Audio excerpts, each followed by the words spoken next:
તરફ વાત કરીએ તો સૌરાષ્ટ્રમાં નંબર 1 ગણાતા ગોંડલ માર્કેટયાર્ડમાં ધાણાની અઢળક આવક વચ્ચે યાર્ડ ધાણાથી છલોછલ ભરાઈ છે અને માર્કેટયાર્ડમાં ધાણાની આવક શરૂ કરવામાં આવતા એક જ દિવસમાં ધાણાની 2 લાખ ગોણી કરતા વધુ આવક નોંધાઈ છે। યાર્ડમાં ધાણાની આવક શરૂ થાય એ પહેલા જ યાર્ડ બહાર નેશનલ હાઈવે પર 3000 થી વધુ વાહનોની 8 થી 9 કિમી લાંબી કતારો જોવા મળી અને ધાણાની પુષ્કળ આવક વચ્ચે હરાજીમાં ધાણાના 20 કિલોના ભાવ ₹900 થી લઈને 2200 સુધીના બોલાયા।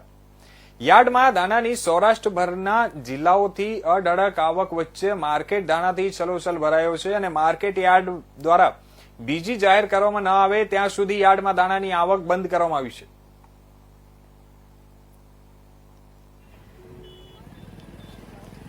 સૌરાષ્ટ્રનું અગ્રીમ ગણાતું ગોંડલ માર્કેટયાર્ડમાં કાલ રાતે ધાણાની આવક કરવામાં આવેલી હતી, જેમાં આશરે 3000 થી વધારે વાહન આવતા